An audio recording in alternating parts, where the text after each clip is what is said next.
Assalamualaikum warahmatullahi wabarakatuh. Waalaikumsalam warahmatullahi wabarakatuh. Taib, ahlan wa sahlan. Alhamdulillah wa kafa, thumma salatu wassalamu ala nabiyina Mustafa Muhammad sallallahu alaihi wasallam.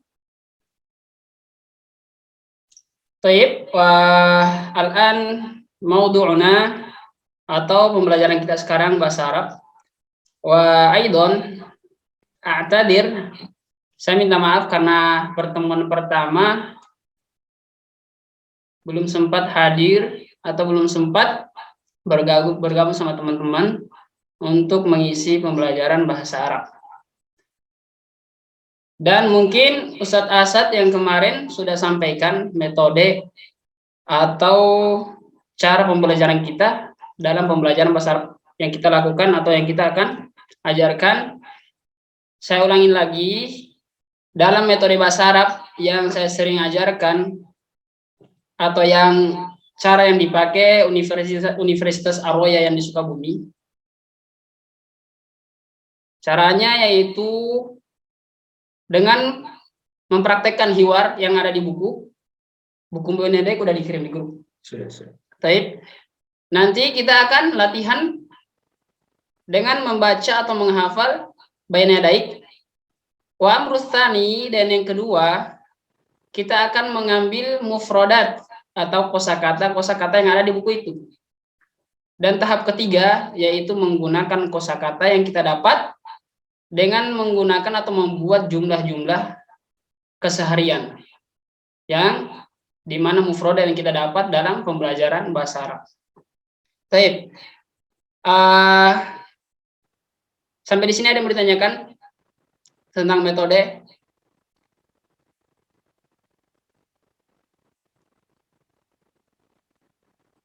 Ya ada Ustaz. Baik, tafadhol. Jelas semua, tidak ada. Tidak ada. Baik, makasih. Nasitu aidon ana lam mu'arif nafsi. Saya mau belum memperkenalkan diri. Baik, ana Harfiandi, akhukum Harfiandi, wa al-an ana fi mustawa ats-tsamin, masih semester 8 di Libya. Wa ana min Makassar.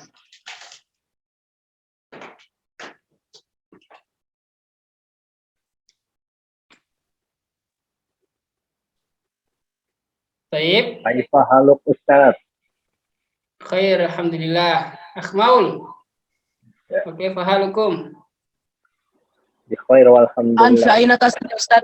Al-an fi aina taskun? Taib, ana sakantu fi Jakarta Timur. Oh, Jakarta Timur. Naam, syukran. Taib. Wa tariqatu akhdul mufrodat, adapun cara mengambil mufrodat, nanti di hiwar akan ada beberapa mufrodat. Dan setiap mufrodat kita akan ambil dan memberikan murodif. Murodif itu apa? Persamaannya. Misalnya ada kata-kata khair. Khair artinya baik. Nanti kita akan berikan murodifnya atau persamaan katanya, yaitu sahih misalnya, baik atau benar. Dan kita juga akan memberikan diddu, yaitu lawan kata. Misalnya di dalam hiwar kita menemukan kata sodik yang artinya teman. Nanti kita akan memberikan diddunya, yaitu adu atau khasm, yaitu musuh. Jadi metodenya, setiap kita mendapatkan murodif mufrodat di hiwar, nanti kita akan memberikan murodifnya, persamaannya, lawan katanya, dan jamaknya, yaitu bentuk banyaknya. Kalau yang jamak itu contohnya misalnya kita menemukan kata-kata baitun, rumah. Kita ubah bagaimana cara rumahnya ini bentuk banyak. Dan itu ada caranya. Dan kita akan berikan juga kosakatanya seperti baitun jamaknya buyutun. Baitun artinya rumah, buyutun artinya rumah-rumah. Kalau di bahasa Indonesia kalau kita mau jadikan banyak tinggal ulang kata-katanya. Rumah, rumah-rumah. Tapi kalau bahasa Arab enggak, ada cara tersendiri. Baitun, buyutun, masjidun, masajidun, dan banyak lagi muradif atau mufrodat yang kita akan ambil setelah kita memasuki pembelajaran. Taib, qablan wasil. Wah, nizam al-awal, adapun aturan di pembelajaran bahasa Arab yang saya selalu praktekkan. Sebelum ini juga saya udah pernah membuka kelas sama Mas Buti Akhmaul di salah satu masjid yang ada dekat sini. Metode saya yang pakai yang pembelajaran kemarin sama seperti ini, dan torikonya, caranya hampir 80%, 70%, 80% dalam pembelajaran menggunakan bahasa Arab. Tujuannya apa? Supaya terbiasa. Mungkin minggu pertama, minggu kedua, atau pembelajaran pertama, pembelajaran kedua masih pusing atau masih nggak paham. Tapi insya Allah pada murulil ayam, berjalannya waktu, kalian atau teman-teman akan terbiasa dengan mendengarkan bahasa Arab. Terus yang kedua, Amrustani, kenapa saya memberikan muradif persamaan kata? Kenapa saya memberikan lawan kata? Karena orang Arab itu kalau berbicara tidak hanya menggunakan satu mufradat, satu kosakata. Misalnya baitun artinya rumah. Orang Arab kalau berbicara tidak akan selalu mengatakan baitun, baitun, baitun, enggak.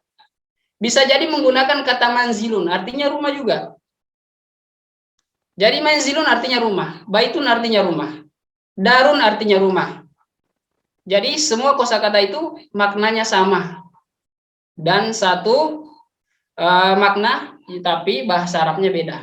Jadi kita memberikan muradif persamaan kata agar ketika kita berbicara sama orang Arab, kita tidak merasa bingung, karena bisa jadi orang Arab menggunakan kosakata yang lain padahal maknanya sama. Baik, ilahuna visual, ada yang ditanyakan? Wa illa nakhtumu basyarah, kita langsung buka materinya atau percakapannya. Baik. Al-an ra'aitum al-hiwar al-awal, percakapan awal. Percakapan awal antara au baina Khalid wa Khalil. Jelas? Alhamdulillah, terima kasih. Nah, wa tariqah dan caranya, al-awal rubbama na'aqra, saya baca, antum dengarkan dulu sampai saya baca sampai habis. Summa amrusani, atau cara yang kedua, saya baca, antum ngikutin. Wal akhir, nanti kita akan ada praktek. Mungkin akan menunjuk satu orang berbicara sama teman sendiri. Supaya kenapa? Supaya bahasa Arab itu akan lebih aktif ketika ada tatbik, ketika ada praktek. Soalnya banyak teman-teman yang di Lipia, yang di Arroya, yang di fakultas lain, mereka menghafal kosakata banyak, lakin duna tatbik, nggak ada praktek. Maka dalam berbicara dia kaku, agak lambat. Makanya bahasa Arab akan lebih aktif, lebih bagus ketika diiringi dengan tatbik ataupun praktek. Taib, nabda al-hiwar al-awwal, artinya percakapan pertama. Unzur, unzur mana umadah, lihatlah. Wastami', dengarkan. Wa'id artinya ulangi. Unzur, wastami', wa'id. Baik. Al-an unzur, wastami', berarti hanya lihat dan dengarkan. Khalid, assalamualaikum. Khalil, waalaikumsalam. Ismi Khalid, masmuk. Ismi Khalil, kaifa haluka? Bi khairin walhamdulillah. Wa kaifa haluka anta? Bi khairin walhamdulillah. Masmu, kedengaran suara saya? Dengar, Ustaz. Tayyib. Al-an unzur, lihat. Wastami', dengarkan. Wa'id, sekarang diikutin. Assalamualaikum. Ikutin. Assalamualaikum. Assalamualaikum. Waalaikumsalam. Waalaikumsalam.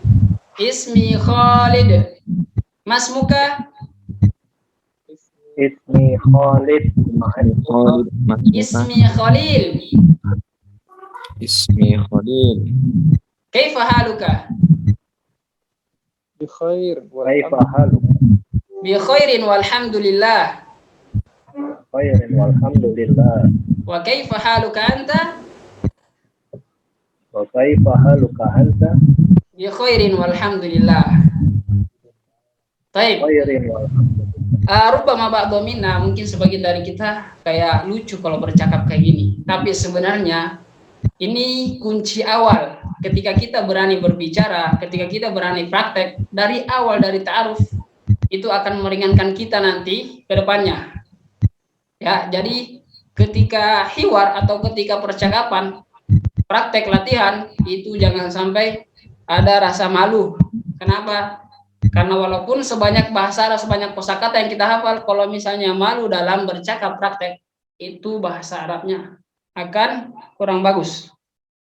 Baik, saya sekarang buat contoh sama Mas Buti.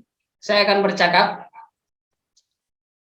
Mungkin saya Khalid atau Mas Buti Khalid atau Khalil. Baik, takhtar mana Mas Buti? Khalid atau Khalil? Guti. Guti. Antara Guti wa Andi. Ya. Baik. Assalamualaikum. Waalaikumsalam. Ismi Andi. Mas muka? Ismi Guti. Kaifa haluka? Bi khairin walhamdulillah.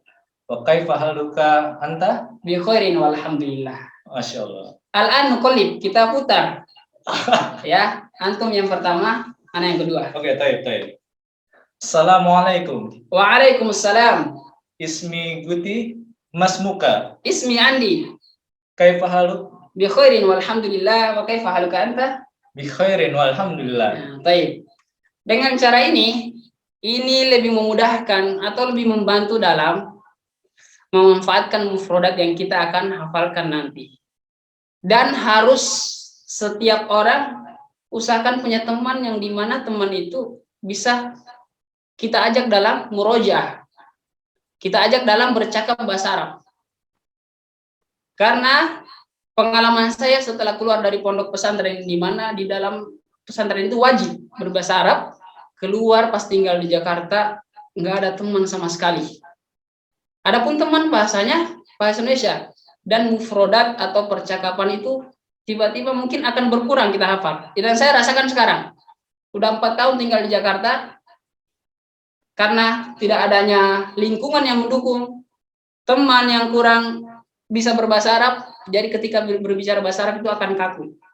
Jadi usahakan cari teman masing-masing, bisa praktek sama-sama, baik itu di rumah, atau di tempat kuliah, atau di tempat kerja. Setidaknya bisa kita menggunakan atau mempraktekkan bahasa Arab yang kita pelajari. Dan saya ingatkan lagi, walaupun kita belajar sebanyak atau selama apapun bahasa Arab, ketika nggak ada tatbik, nggak ada praktek, itu kurang bagus, kurang mantap. Dalam mungkin kita paham, orang Arab berbicara, dosen berbicara bahasa Arab, mungkin kita paham. Tapi untuk menjawab pertanyaan atau untuk menjawab ucapan dari dosen, itu harus butuh latihan.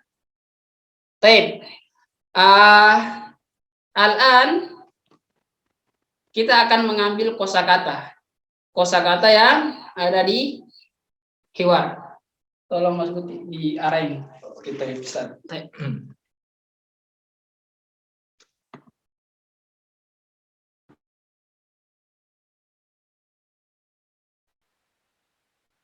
Apa dong? Baik. Di kata yang pertama, kita menemukan kata assalam.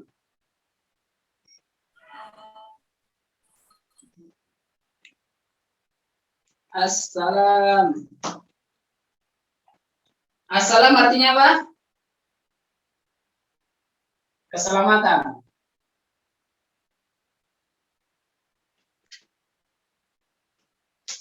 Dan kalau tanda begini atau tanda merah itu namanya dibu, lawan kata, yang artinya al-halak. Jadi kalau misalnya kita tahu artinya assalam itu keselamatan, maka al-halak udah pasti tahu. Entah kehancuran, kehinaan, intinya lawan kata dari al-halak, lawan kata dari assalam. Baik.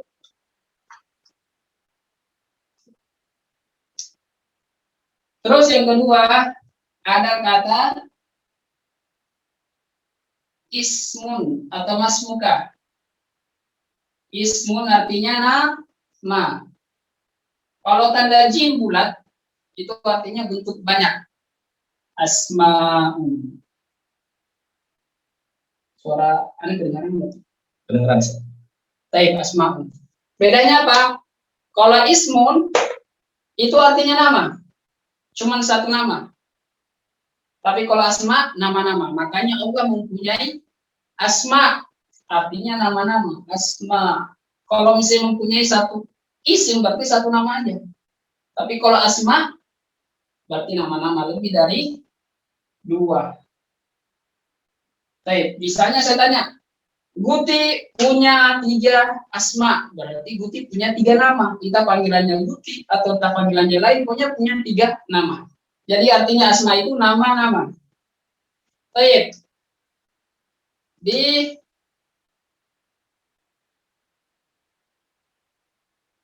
ketiga kita menemukan kosakata seperti halun.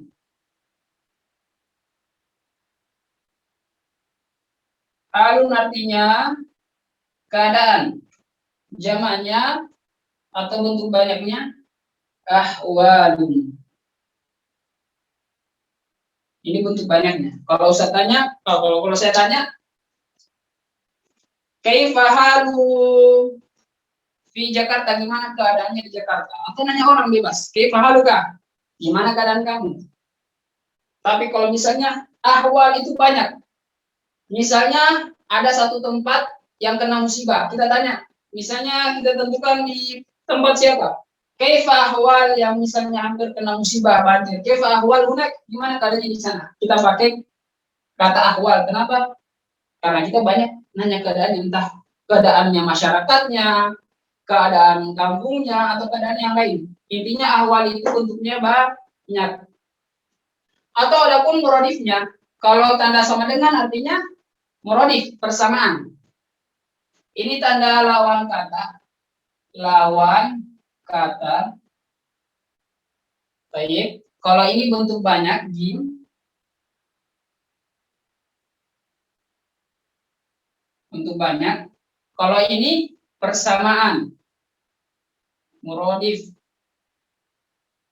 Ahwal halun artinya ahwal, jamaknya ahwal. Artinya keadaan. Saya bisa tulis di sini lawan kata persamaannya amrun. Amrun jamaknya umurun.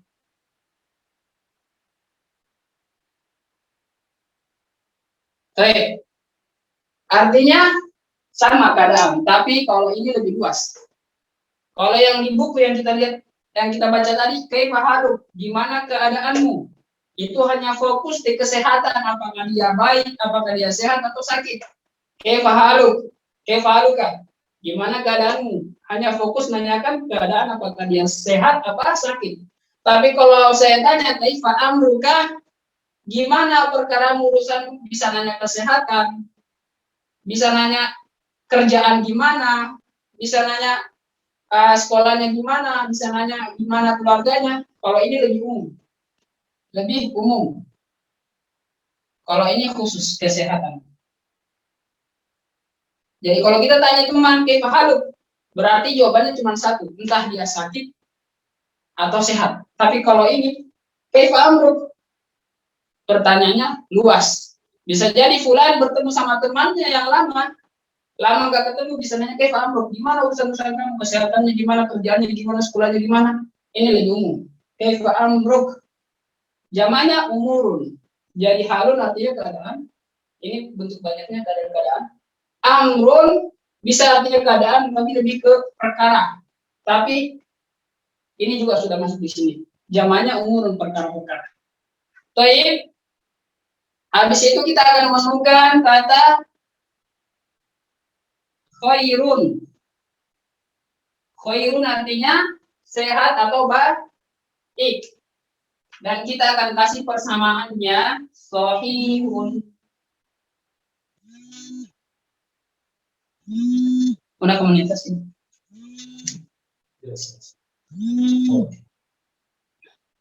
Baik, sahihun. Jadi kalau kita tanya teman, kaifa haluk? Bisa jadi dia menjawab alhamdulillah bi khair. Bisa jadi dia menjawab alhamdulillah ana sahih. Saya sehat. Artinya khair sama sahih sama artinya. Tergantung cara menggunakannya. Jadi enggak selamanya kita menggunakan kata alhamdulillah ana bi khair. Bisa kita gunakan ana sahih alhamdulillah. Baik, artinya juga sehat. Adapun lawan katanya maridun.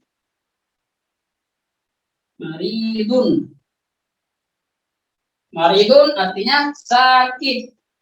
Muradif marid saqimun.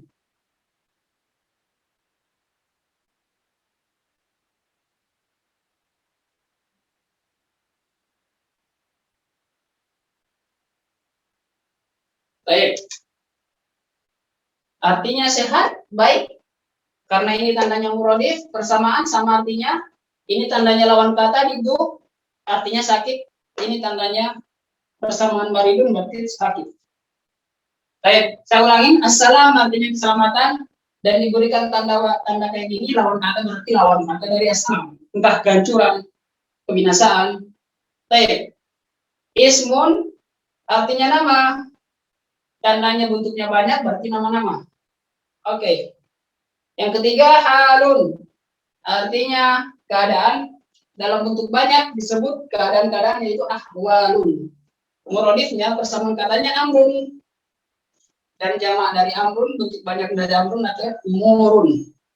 Wal akhir khairun. Muradifnya atau persamaan kata dari khair baik yaitu sahihun. Sahih bisa jadi artinya baik atau bisa jadi artinya benar tergantung cara menggunakannya. Dan lawan kata dari khair maridun yang artinya sakit dan persamaan sakit artinya yaitu saqimun yaitu sakit. Baik, dilakukan visual. Ada yang mau ditanyakan?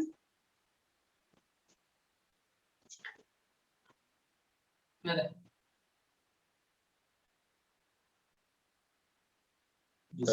Please aja.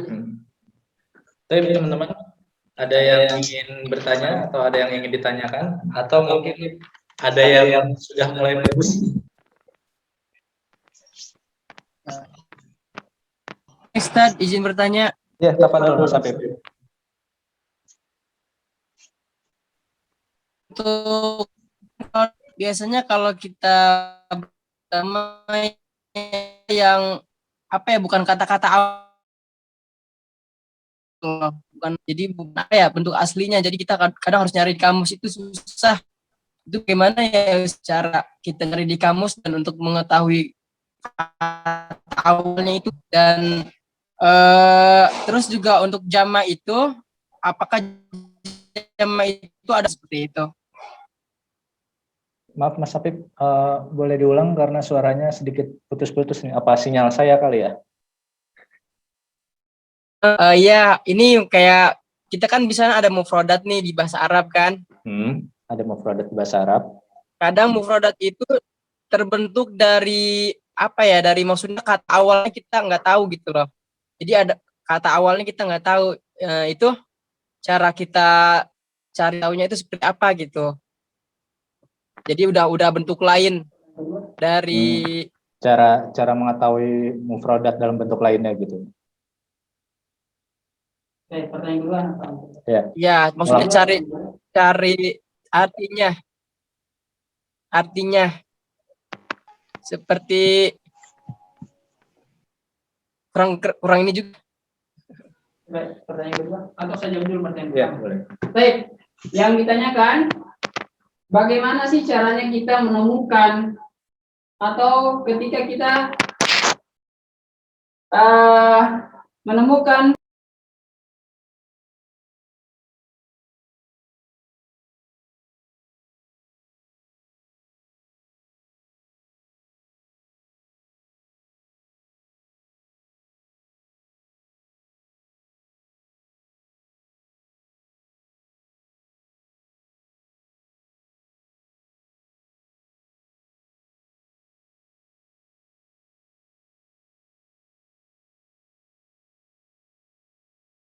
bisa dipastikan apa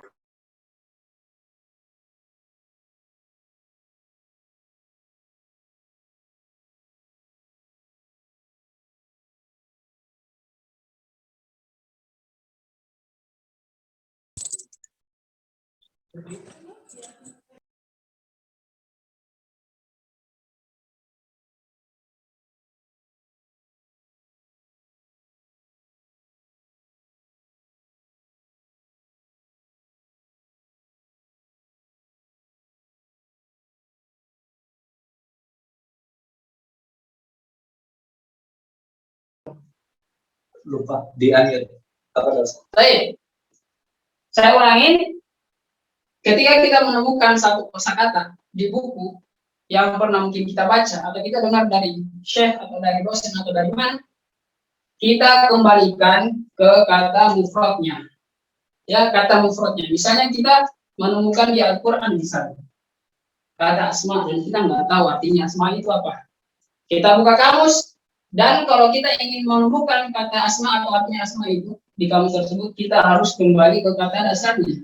Ismun atau bentuk mufradnya itu ketika dia berbentuk isim. Isim itu yang mana yang dimasuki alif lam yang boleh tanwin atau dimasukin alif lam. Ketika kita menemukan mufrad atau mufradat yang berbentuk fiil, fiil bentuk kata kerja. Misalnya menemukan kata yakhruju yang artinya keluar. Kita cari di kamus.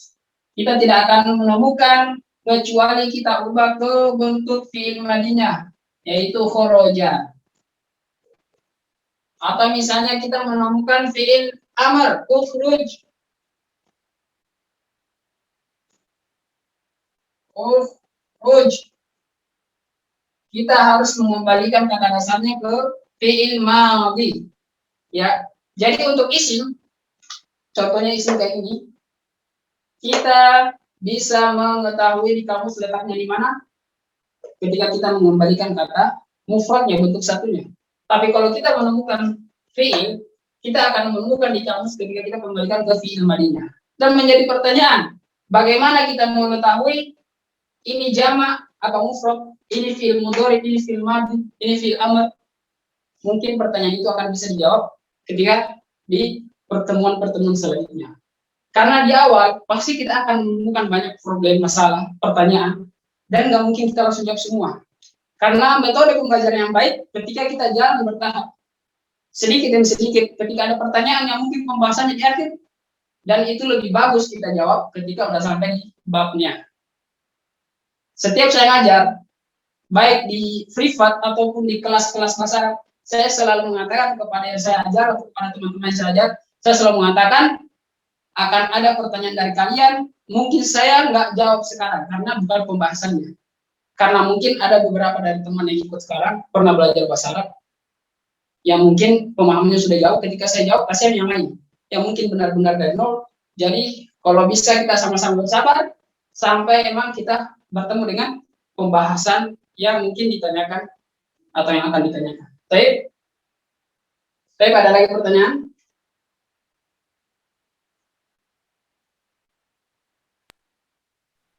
Tafadhol bagi teman-teman yang ingin bertanya kembali seputar bahasa Arab. Atau tadi sekiranya penjelasannya sudah cukup jelas ya? Saya boleh bertanya lagi nggak, Mas Uci? Ya. Baik. Ada lagi yang ingin bertanya? Atau mungkin tinggal rangkuman pertemuan hari ini kali Ustaz ya, untuk mengingatkan kembali. Di setiap pertemuan atau pertemuan yang akan datang, atau misalnya di setiap metode yang saya ajarkan, itu caranya cuma 3. Kita latihan percakapan, tapi namanya. Terus yang kedua, setelah kita latihan percakapan yang seperti saya baca tadi, saya sama Guti latihan sendiri sama-sama di rumah. Setelah itu kita akan mengambil kosakata. Artinya kita ambil kosakata yang ada di percakapan itu. Baru saya akan memberikan kosakata murodif, diddu lawan kata, dan jamaknya bentuk banyaknya. Dan setelah itu mungkin ketika nanti pertemuan 3 atau 4 yang dimana kosakata kita sudah banyak, kita akan buat kosakata yang kita hafal selama 3 pertemuan, 4 pertemuan akan menjadi kalimat. Jadi kita latihan sendiri. Buat kalimat dari mufrodat yang kita hafalkan. Jadi syaratnya atau caranya, latihan percakapan yang kedua kita akan menghafal kosakata, dan yang ketiga kita akan latihan bagaimana kosakata kita hafal berbentuk kalimat. Baik, semua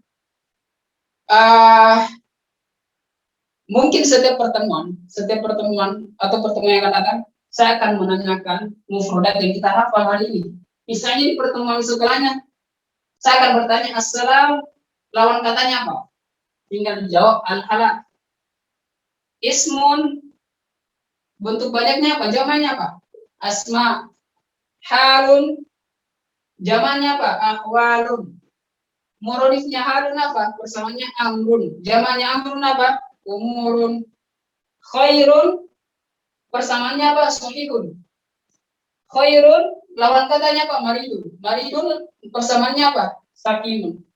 Dan setiap pertanyaan atau setiap pertemuan sebelum kita memulai pembelajaran, kita akan memurojaah mufrodat. Ya, mufrodat. Dan mungkin kayak teman-teman seperti Mas Buti, Mas Mau, itu sudah pernah mengalaminya karena pernah kita berkelas. Dan untungnya kita pertemuannya cuma sekali sebulan, jadi mufrodat nggak numpuk. Kalau dulu 2 kali seminggu itu bisa jadi 20 mufrodat setiap pertemuan, dan itu akan numpuk. Kenapa? Karena kita mengambil murodifnya, kita mengambil lawan katanya, kita mengambil jamaknya. Jadi satu kosakata yang kita tulis bisa beranak jadi 4. Bisa jadi murodif di sini. Murodifnya 2 sampai 3. Bisa akan ada minggu, bisa akan ada jamak, bisa akan ada latihan atau apa. Jadi setiap pertemuan kita akan murojaah, kita akan tanya satu-satu, mungkin nggak satu-satu. Ada beberapa aswaiyah, aku cek nanti simpulan lawan katanya khairun apa? Mari itu. Murodifnya khairun apa? Sahih. Jadi apa yang kita tulis nggak jelas kayaknya ini ditulisnya. Jelas. Apa yang kita tulis hari ini kalau bisa disatukan buku khusus mufrodat, ya kita tulis dan nanti kita akan ulang kembali di pertemuan selanjutnya. Dan ingat ya tandanya, ketika tandanya berbentuk ini, itu lawan kata.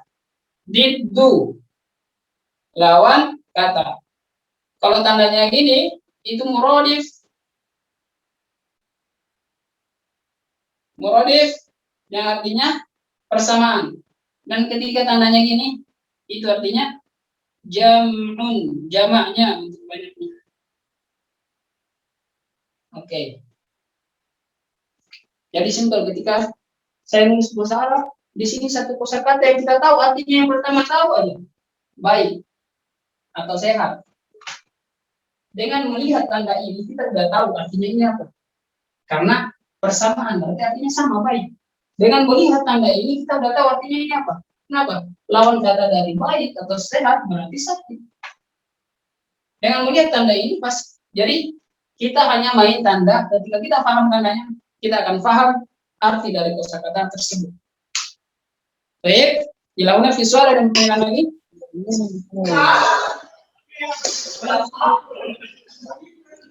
Untuk merubah.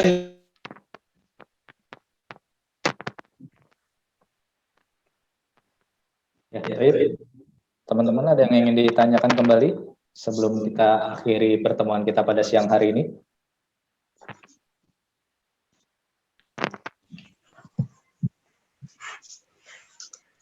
Ya, tafadhol. Assalamualaikum Mas Kuti. Mau bertanya? Waalaikumsalam. Tafadhol Pak Rahmat.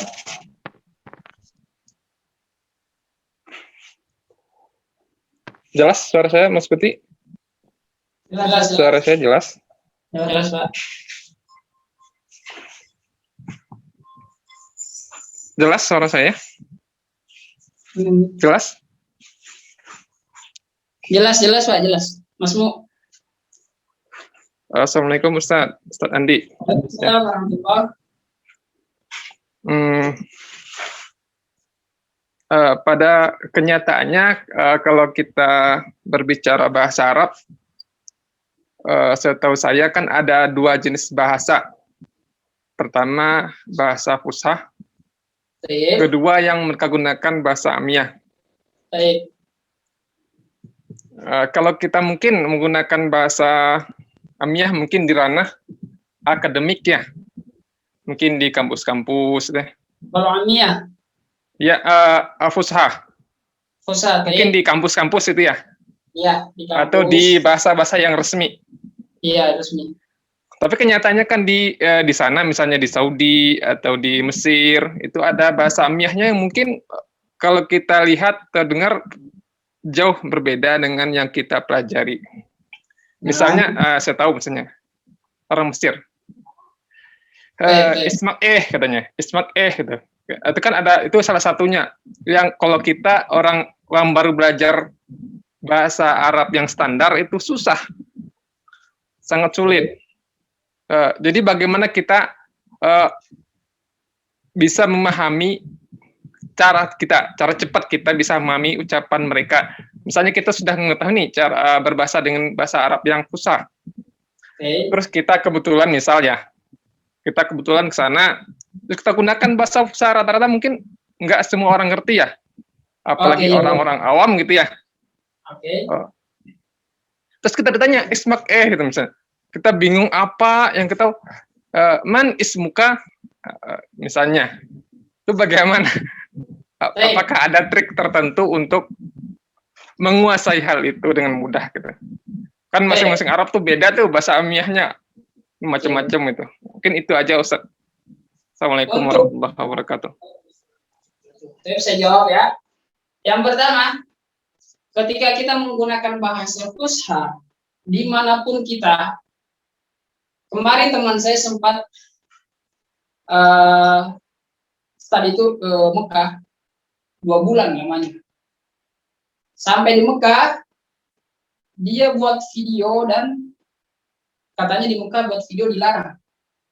Sampai dia ditanya sama petugasnya. Dan teman saya menjawab dengan bahasa Arab fusha.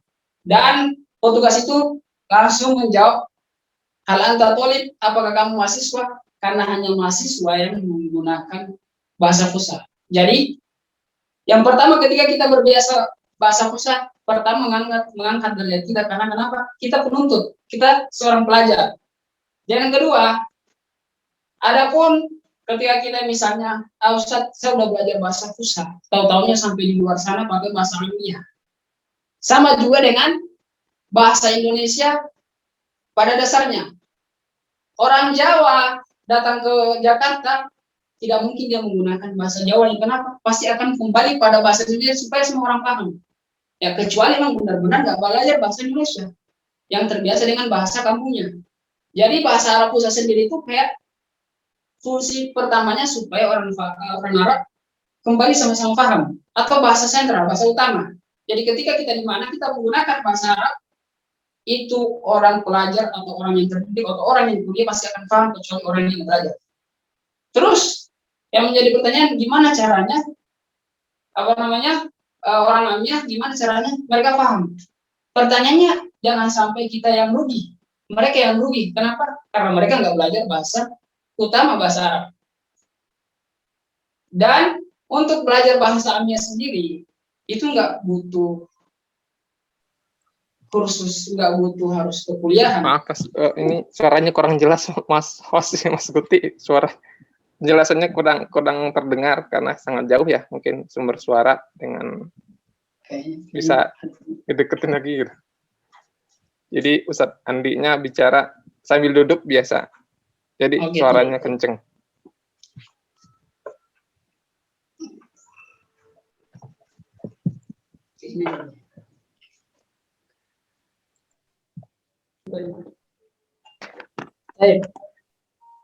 Mas Pak, dengar? Iya, seperti itu sih. Maaf. Karena kurang kedengeran. Nah, maaf. Jadi ini Pak. Iya.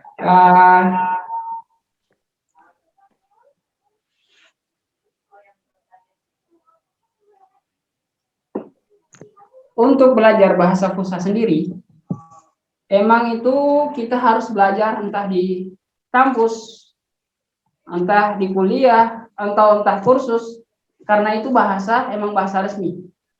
Baik. Dan cara yang paling bagus itu ketika kita tinggal di bi'a atau tinggal di lingkungan yang berbahasa Arab. Saya di pengalaman saya pas kuliah 1 semester belajar bahasa Arab, di mana di dalam satu pun nggak ada yang bahasa Indonesia, Pak. 1 pun. 3 bulan. Saya kadang nggak percaya, nggak mungkin saya bisa belajar bahasa Arab. Tapi terbukti 3 bulan di dalam semuanya bisa belajar bahasa Arab. Nggak ada 1 orang pun teman saya yang saya tahu nggak bisa berbicara bahasa Arab. Semua. Kenapa? Karena lingkungannya mendukung. Dan di pesantren itu kita tinggal sama syekh-syekh yang ada di luar. Di mana ketika kita menemukan kesulitan dalam belajar berbahasa Arab, kita langsung tanya, langsung ke orang Arabnya. Jadi itu sangat mendukung. Makanya saya sangat kasihan, atau misalnya ada yang belajar bahasa Arab bertahun-tahun, tapi karena nggak ada lingkungan yang mendukung, nggak ada teman yang bisa diajak berbicara bahasa Arab, itu akan sangat susah. Mungkin paham ketika dia mendengarkan daurah, mendengarkan ceramah bahasa Arab, mungkin paham. Tapi untuk menjawab atau untuk berbicara sendiri itu memang butuh lingkungan dan praktek masing-masing. Terus yang kedua, gimana caranya kita paham ketika orang Arab berbicara? Itu sering mendengarkan, namanya fahmul masmu. Kita sering mendengarkan ceramah-ceramah orang Arab. Ketika kita belajar berbahasa Arab, ketika kita mau menguji apa kita bisa paham apa enggak, kita sering mendengarkan ceramah-ceramah atau daurah-daurah yang berbahasa Arab, karena itu sangat membantu. Untuk bahasa Amiyah sendiri, itu nggak ada tempatnya, itu nggak harus kita belajar kursus, nggak harus kekuliahan, cukup tinggal sama mereka, cukup bergabung sama mereka, kita akan paham. Tapi untuk belajar bahasa Fusha sendiri, kita harus benar-benar belajar dan di tempat-tempat yang bagus. Baik, Pak.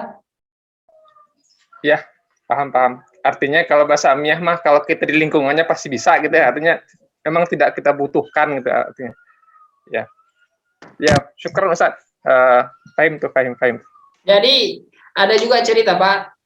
Ada orang Mesir daftar ngajar di salah satu universitas, karena dia lingkungannya sama orang-orang Amiyah, sampai didaftar di salah satu universitas padahal tamatan Mesir. Daftar, dia berbicara bahasa Arab, yang orang yang di kampus itu nggak ada yang paham, dan dia juga nggak paham. Kenapa? Sering hidup dengan orang-orang yang di luar. Jadi bahasanya bahasa Amiyah. Dan ketika kita berbicara bahasa Fusha, yang pertama orang Arab pasti akan mengira ini anak penuntut bahasa. Kenapa? Karena bahasanya teratur. Jadi jangan sampai kira orang Arab nggak butuh belajar bahasa Arab. Enggak. Dia masih tetap butuh belajar bahasa Arab untuk mengetahui bahasa Fusha. Untuk bahasa Amiyah mungkin mereka jago. Tapi kalau untuk bahasa Fusha sendiri, dan di Lipia sendiri sih, di kampus saya di Lipia, yang di Jakarta Selatan, itu bahasanya yang paling jago, yang megang bahasa itu orang Indonesia. Padahal di situ banyak orang Arab. Tapi kaidah yang paling jago, dosen yang paling jago dalam bahasa Arab itu orang Indonesia. Namanya Ustadz Budiansa. Dia yang ngajarin orang-orang Arab, padahal orang Indonesia. Jadi untuk belajar bahasa Arab, jangan kita kira kita dari Indonesia, kita bukan dari Arab, kita akan kalah. Enggak. Ya, karena bahasa Arab memang bahasa umat, semua ikut-ikut. Tapi karena orang Arab memang terbiasa, jadi mungkin lebih jago. Lisannya lebih fasih mungkin ya, Ustaz. Tamam. Syukran, Ustaz. Cukup teman-teman ya. Dari Ustadz, mau ada tambahan lagi? Cukup? Waziyadah akhir, udzakir maratan ukhra, saya ingatkan lagi, di pertemuan setelahnya pasti kita akan meroja kosakata atau mufrodat yang kita ambil hari ini, dan jadi kalau bisa akan dimuroja terus di rumah, apalagi sebelum kita adakan pertemuan kedua. Taib wa rubbama hadam ini cukup dari saya, wa urjil kalam ila moderator. Saya kembalikan ke Mas Buti. Baik, jazakallah khair kepada Ustadz Andi atas waktu dan pemaparan materinya, Masya Allah luar biasa ya. Apakah teman-teman di sini sudah cukup pusing? Belum ya? Masih pertemuan awal ya? Insya Allah masih penasaran lah bagaimana caranya belajar bahasa Arab dan mempelajari metode-metodenya. Oke, teman-teman itu aja karena waktu kita terbatas dan qadarullahnya waktu sholat juga lebih maju ya sekarang ya. Jadi mungkin kita akhiri sampai berjumpa kembali di pertemuan selanjutnya. Insya Allah di pekan besok, pekan keempat ya. Berarti pekan keempat, oh sama Buya Razi ya, benar ya? Insya Allah bersama Buya Razi. Semoga teman-teman selalu dalam keadaan sehat dan dimudahkan segala sesuatunya dan urusannya oleh Allah Subhanahu wa taala. Langsung aja kita akhiri dengan doa kafaratul majelis. Subhanakallahumma wa bihamdika asyhadu an la ilaha illa anta astaghfiruka wa atubu ilaik. Sampai bertemu kembali teman-teman. Assalamualaikum warahmatullahi wabarakatuh.